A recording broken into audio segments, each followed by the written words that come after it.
Friends and students, I am Rakesh Singh और आज हम उपस्थित हैं आपका 21st क्लास को लेकर के। ये 21वां क्लास एक्सेल का, और हम आपको जो भी ले जा रहे हैं क्लास को सीक्वेंस में, ताकि आप एक एक करके सारे एपिसोड देखिए, सारे एक्सेल की जानकारी आप प्राप्त कीजिए। तो आज हमारा जो मेन टॉपिक है उसका नाम है सेल रेफरेंसेस। बहुत इंपॉर्टेंट क्लास एक्सेल के लिए ये, और पहले ही हम आपको बता चुके हैं कि एक्सेल में सेल एड्रेस का बहुत बड़ा रोल होता है। कोई भी फार्मूला यूज करते हैं, फंक्शन यूज करते हैं, ऑपरेटर यूज करते हैं, बहुत बड़ा रोल हो जाता है। तो आते हैं, सबसे पहले जानते हैं सेल रेफरेंस होता क्या है। चलते हैं सिस्टम की तरफ। तो आज हम आपको सबसे पहले बताते हैं सेल रेफरेंसेस होता क्या है। तो देखिए, cell address in formula is known as the cell reference. Formula में जो आप एड्रेस यूज करते हैं, सेल एड्रेस, उसी को हम लोग सेल रेफरेंस बोलते हैं। एग्जांपल के तौर पे आप देख सकते हैं A1, B1, C5 etc। आइए जरा से यहाँ पर हम एक फॉर्मूला यूज करें, इसका नाम है सम, SUM। और ये देख रहे हैं, ये ब्रैकेट है जिसे फंक्शन बोलते हैं, और इसके अंदर जो डाला गया आर्गुमेंट से, और इसके अंदर हम सेल एड्रेस का इस्तेमाल किए हुए हैं A1 to A5। देखिए, हम A1 सेल एड्रेस है, A5 सेल एड्रेस है, और इसका इस्तेमाल हम लोग फॉर्मूला में करते हैं। ये जो सेल एड्रेस, इसी को हम लोग सेल रेफरेंसेस बोलते हैं। चलते हैं टाइप्स ऑफ सेल रेफरेंसेस, यानी सेल रेफरेंसेस कितने प्रकार के होते हैं। फर्स्ट टाइप देखिए, relative references. When we copy या मूव द फॉर्मूला, जब हम कॉपी या मूव करते हैं फॉर्मूला को टू अदर सेल, दूसरे सेल में, the reference cell automatically gets change. जो रेफरेंस सेल होता है अपने आप चेंज हो जाता है। हम आपको एग्जांपल में यहां दिया है A1 B1, जब इसको ड्रैग करेंगे तो अपने आप A2 B2 A3 B3 होगा। इसको हम थोड़ा सा दिखाते हैं आपको प्रोजेक्ट बेस पे। मैंने आपके लिए एक प्रोजेक्ट बना के रखा है सेल रेफरेंसेस के लिए स्पेशल। देखिए, मैंने पहले कॉलम में लिखा है सब्जेक्ट 1, सब्जेक्ट 2। यहाँ पर हम रिलेटिव रेफरेंस समझाएंगे, यहाँ पर एब्सोल्यूट रेफरेंस समझाएंगे, और यहाँ पर मिक्स्ड रेफरेंस समझाएंगे। दो लिए मिक्स्ड रेफरेंस के लिए। तो सेल रेफरेंसेस 3 प्रकार के होते हैं। तो अगर आपसे क्वेश्चन किया जाए how many types of cell references, तो there are 3 types of cell references. First relative reference, second absolute reference, और मिक्स रेफरेंस। तो इस प्रोजेक्ट पे हम तीनों रेफरेंस को आप समझाने का प्रयास करेंगे।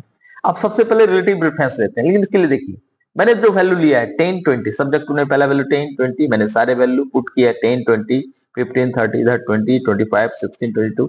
तो चलिए एक फॉर्मूला यूज करते हैं, कोई फॉर्मूला हमने इक्वल टू लिया, और हम इसको, ये पहली वैल्यू प्लस ये आपकी दूसरी वैल्यू, यानी A4 प्लस B4। देखिए फॉर्मूला 12 में भी दिखाता है आपको ये फॉर्मूला। इंटर की बारी, रिजल्ट आपकी 30 है।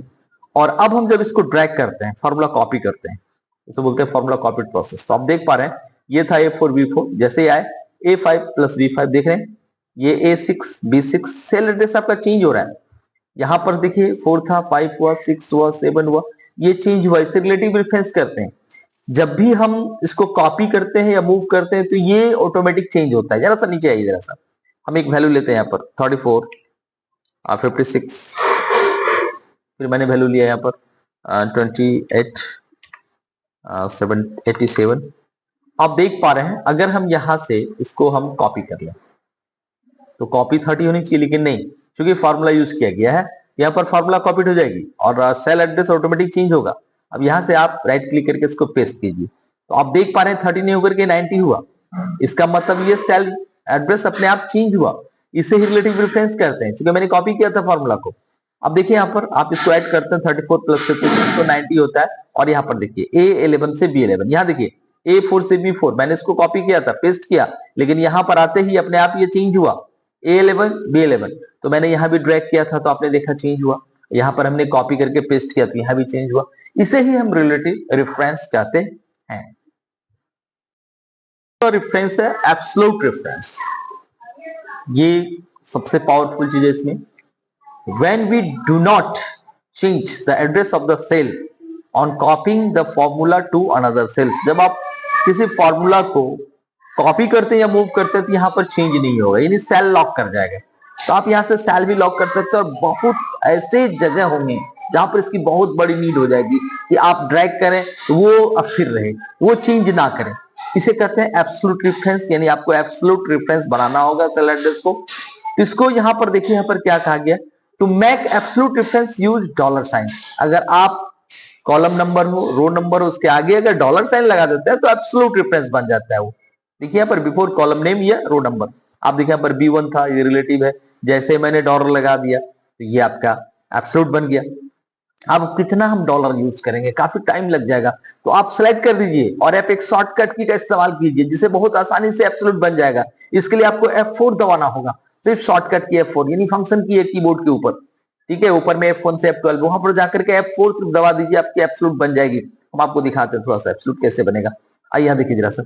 अब आप देखिए यहाँ पर अगर कोई वैल्यू आपने लिया, यहाँ पर यही से लेते हैं, ये फॉर्मूला है आपकी, यहाँ से इसको सिलेक्ट कर लीजिए और इसको राइट क्लिक करके कॉपी कर लीजिए, बाहर क्लिक कीजिए और यहाँ आइए, इसको यहाँ से पेस्ट कीजिए।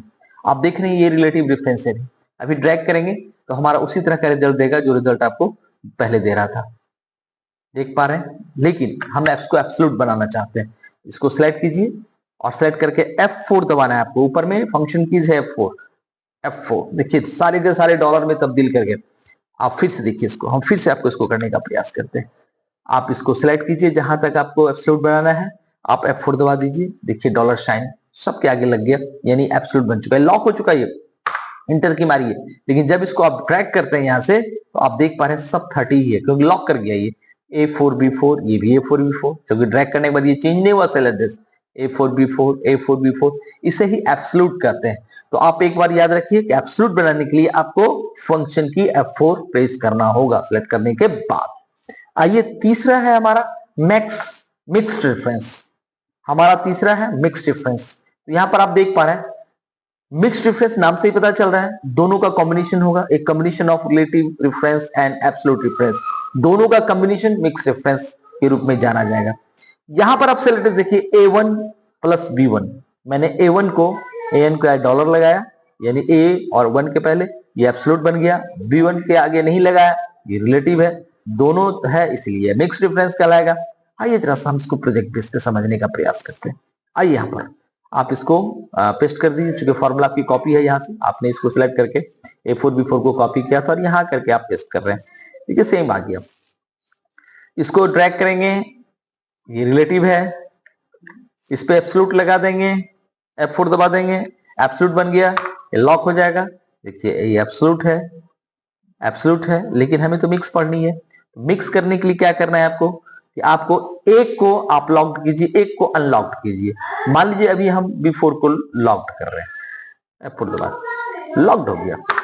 अब आप देखिए यहाँ पर आपकी B4 लॉक्ड हो गई, यानी ये मूव नहीं करेगा। अगर इसको ट्रैक करेंगे, इसको खींचिए आप, खींचिए, आप देखिए यहाँ पर ये आपकी B4 लॉक्ड है, 20 लॉक्ड है, ध्यान रखिएगा 20 आपकी लॉक्ड है, तो आप 10 20, आप इस 20 को थोड़ा सा कलरफुल कर दें, समझिए 20 लॉक है ये, तो 10 20 30, ठीक है, 20 20 40, देखिए यहाँ पर 15 20 35 और 30 20 50, तो आपकी ये लॉक्ड कर गया क्योंकि हमने इसे लॉक्ड रखा था। आइए जरा सा अब देखिए यहाँ पर मैंने ये लॉक्ड रखा था, थोड़ा सा पीछे आइए, देख रहे हैं, और ये हमने आपको फिर से देखें, इसको लॉक्ड किए, इसको पकड़ के हम इसको लॉक्ड किए, इंटर की मारिए, रिजल्ट मिला, इसको पकड़ के ड्रैग कीजिए, तो ये मिक्स रेफरेंस हो गया। अब इसको फिर यहाँ पर देखिए हम पेस्ट कर रहे हैं। आप इस बार जो लॉक कर रहे हैं A4, इस बार किसको लॉक किए थे हम B4 को, इस बार हम A4 को लॉक कर रहे हैं, F4 दबाइए, लॉक हो गया, तो आपका ये 10 लॉक कर गया, इंटर की मारिए, आपका ये 10 हम लॉक रखे हुए हैं, ध्यान रखिए हमने 10 को लॉक रखा हुआ है, तो 10 लॉक है, तो आपकी 10 20 30, 10 25 35, 10 16 26, 10 12 22। अब जरा से इसको ड्रैग कीजिए, आप देख पा रहे हैं कि हमारा इस तरह का रिजल्ट आया। यहाँ पर देखिए था A4 B4, जैसे इसको क्लिक करते हैं A5 हो जाता है, लेकिन ये लॉक्ड रहता है B4, फिर ये A6, मतलब ये चेंज हो रहा है, लेकिन ये लॉक्ड है। अब इस क्षेत्र में आइए, आप देखिए A4 लॉक है, जैसे नीचे आते हैं ये लॉक्ड है, B5 हो गया, ये लॉक्ड है, B6 हो गया। तो ये रेफरेंस थे तीन तरह के, जिसे हमने बोलते हैं रिलेटिव, एब्सोल्यूट और मिक्स। तो ये था total cell reference. My dear friends and students, तो आज हमने जो पूरा फोकस रखा था सेल रेफरेंसेस पे, और मुझे पूरा विश्वास है कि आपको सेल रेफरेंसेस पूरा तरह से क्लियर नॉलेज मिला होगा और आप अच्छे से कहीं भी इसका इस्तेमाल कर सकते हैं। तो अगर आपको अच्छा लग रहा है तो कमेंट सेक्शन में जरूर लिखिए, और अगर मेरी पहली बार मेरे चैनल पे है तो सब्सक्राइब जरूर कीजिए, और अगर मेरे चैनल पे पहले से मौजूद है तो लाइक शेयर जरूर करते रहिए। शो